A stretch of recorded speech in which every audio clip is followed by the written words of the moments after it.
Eu gostaria de falar, além de como coordenadora do novo GT Povos Tradicionais, Meio Ambiente e Grandes Projetos, eu vou falar, sobretudo, como uma pesquisadora dos conflitos ambientais no Brasil já há muitos anos e, sobretudo, dos processos de licenciamento de barragens hidrelétricas nos últimos 12 anos.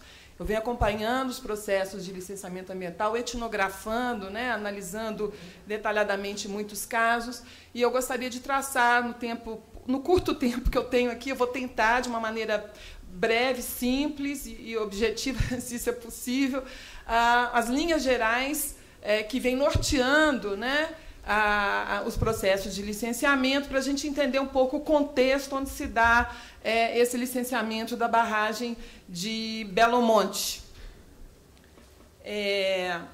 No Brasil, hoje, nós temos, basicamente, três grandes visões a respeito do licenciamento ambiental. Uma visão que trata o licenciamento como uma barreira ao desenvolvimento, que essa visão corresponde à parte dos setores governamentais, do empresariado e, sobretudo, do setor elétrico. Uma segunda visão que trata o licenciamento como suficiente, ele só precisa ser aplicado corretamente. Boa parte dos técnicos, dos agentes ambientais compartilham dessa visão. E uma terceira visão que acha que o licenciamento ele é insuficiente como instrumento de avaliação da viabilidade socioambiental e cultural dos povos atingidos das obras, né, e dos impactos que as obras geram. O licenciamento ambiental ele foi um avanço no marco regulatório desde a década de 80, a partir da década de 80, contudo, ele é limitado, porque ele é desenhado a partir de uma lógica, e é sobre essa lógica que eu vou falar um pouco, é uma lógica urbano-capitalista de apropriação da natureza e um planejamento centralizado que se acirra a partir do PAC, do Plano de Aceleração do Crescimento. O processo de licenciamento, na verdade, ele se inicia quando os projetos já foram aprovados pelo planejamento centralizado. E a obra aparece, então, como um fato inexorável, inquestionável. Belo Monte não é o único caso, infelizmente, mas é o caso monumental, é o caso exemplar que mostra justamente os limites, né, dessa lógica. O Belo Monte, como já se falou bastante hoje, é um projeto da década de 70, do período militar, de uma ótica desenvolvimentista, autoritária, que é resgatada nos anos 90, num outro contexto, a partir, então, dos planos de inserção do país na economia mundo, na globalização. Ele é um dos principais projetos do PAC.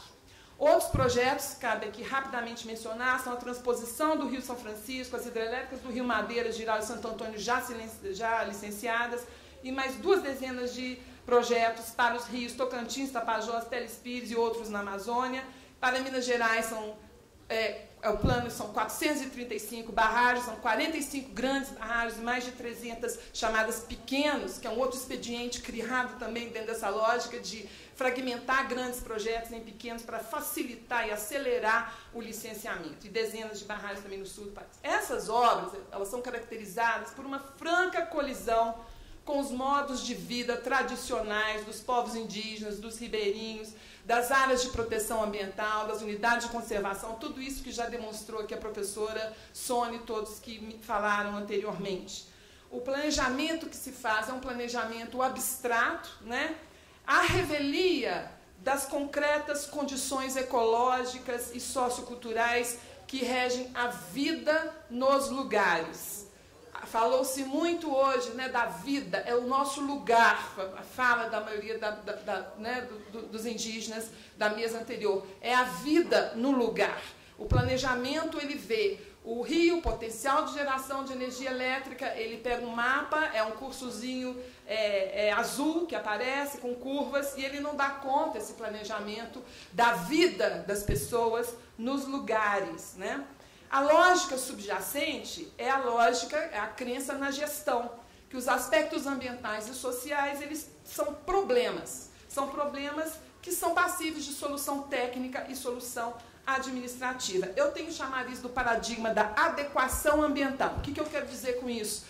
Que as pessoas, os homens, as mulheres, as comunidades, as culturas, eles têm que se adequar ao projeto técnico.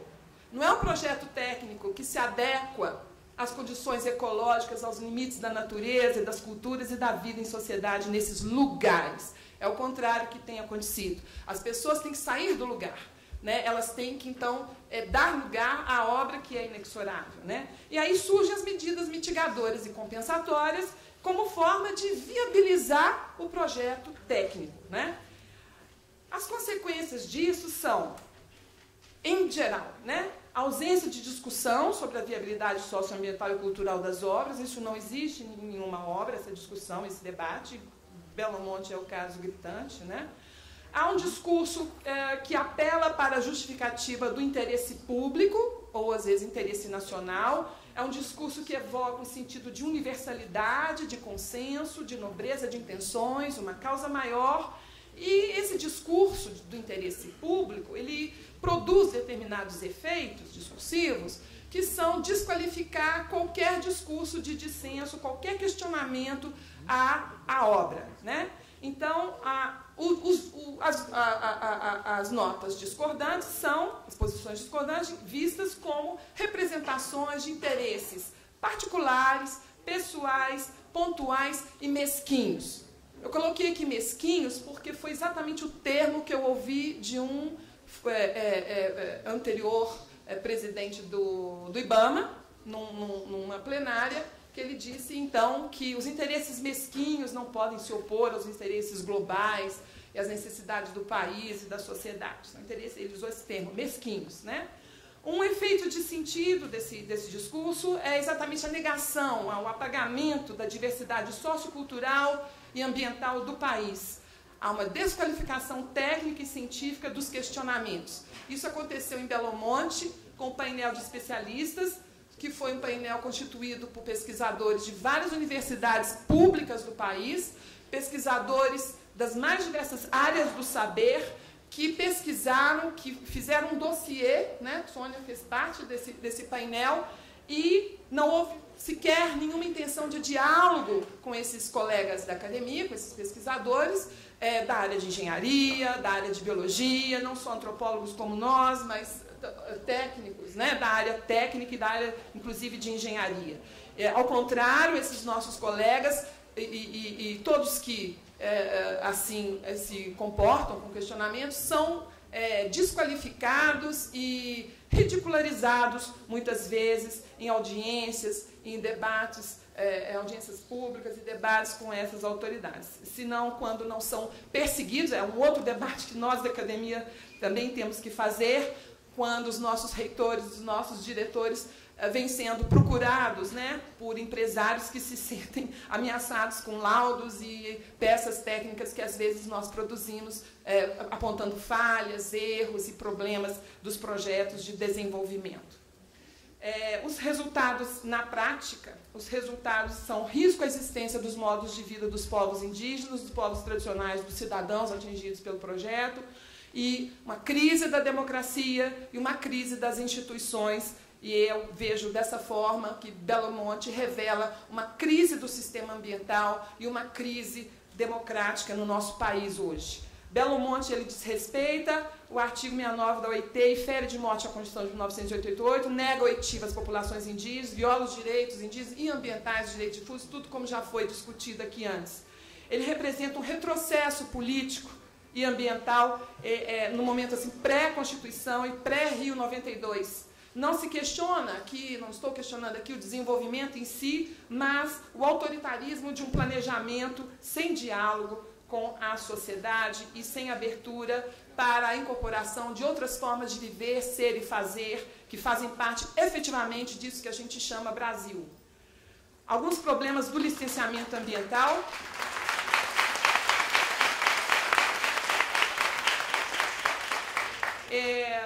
Então, é recorrente, então eu estou aqui fazendo uma síntese muito rápida, mas não é o caso de Belo Monte, não é único, eu já disse como ele é o mais exemplar, mas isso vem ocorrendo, né? Falta de transparência é um dos principais dificultadores da participação da população, não há conhecimento prévio e aprofundado dos projetos, não existe um mecanismo institucional que de fato considere as demandas e o conhecimento das comunidades na caracterização, inclusive, dos impactos socioambientais do empreendimento.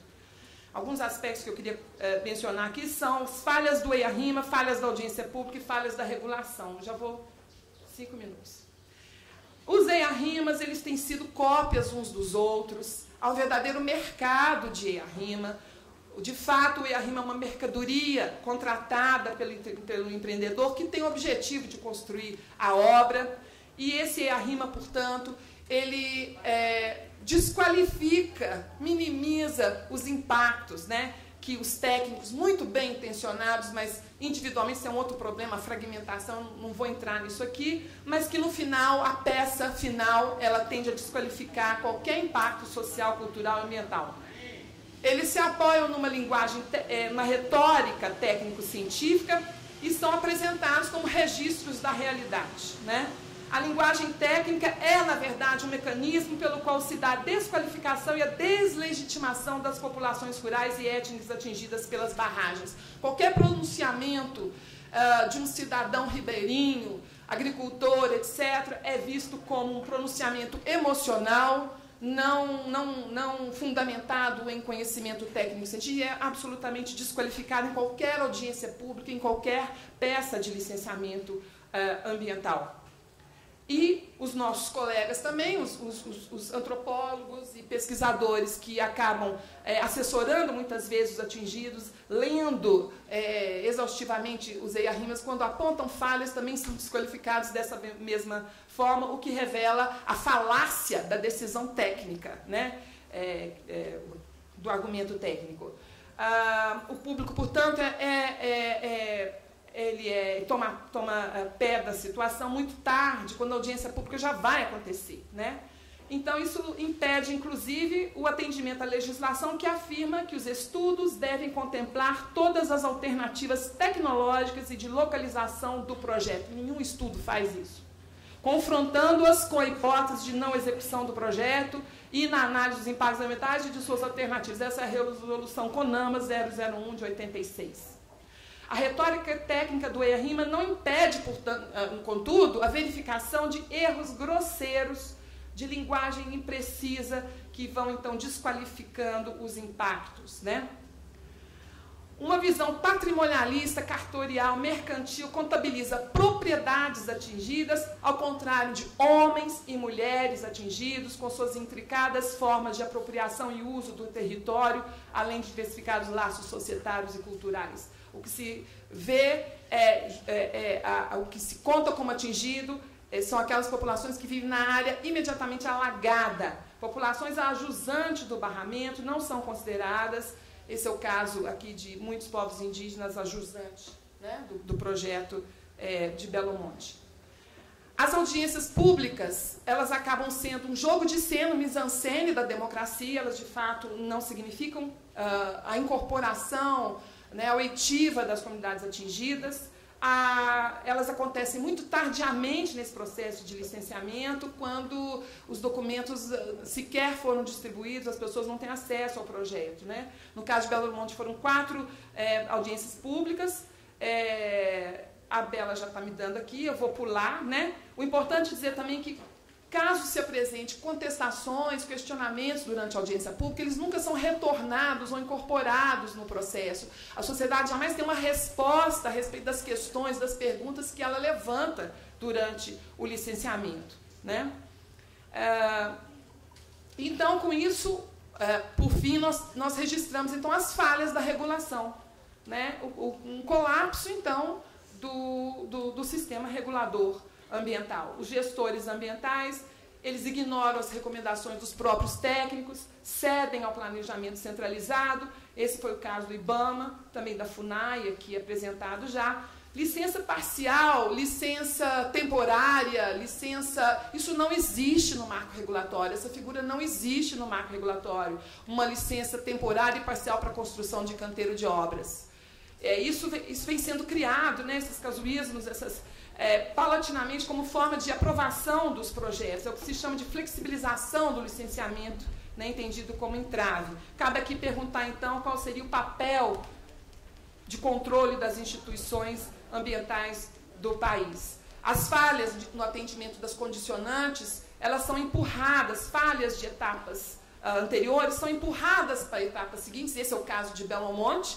As condicionantes, em resumo, nunca são cumpridas na sua integralidade. É isso que eu venho registrando ao longo de 12 anos, que as condicionantes nunca são cumpridas e elas são sempre postergadas e empurradas para frente. Só resta às comunidades apelar para o Ministério Público, com suas diversas ações, aí, no caso de Belo Monte, né, uma dezena, e alvo também de intensas críticas por parte, né, dos interessados. Então, nós vivemos, para finalizar, uma crise, eu acredito, da democracia.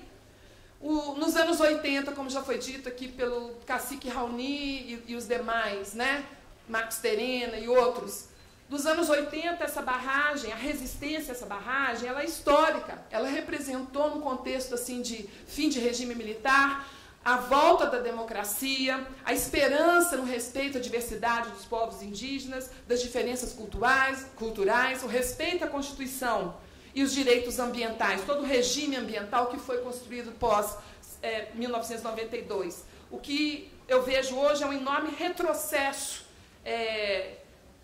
a respeito disso. Eu peço licença só um segundo, porque eu gostaria de ler, para finalizar, uma pequena lembrança que nós estamos na casa de Darcy Ribeiro, e eu gostaria de pegar uma pequena fala do professor Darcy Ribeiro para nos inspirar. Ele diz assim: todos nós, brasileiros, somos carne daqueles pretos e índios supliciados. Todos nós, brasileiros, somos por igual a mão possessa que os supliciou. A doçura mais terna e a crueldade mais atroz aqui se conjugam para fazer de nós a gente sentida e sofrida que somos, e a gente insensível e brutal que também somos.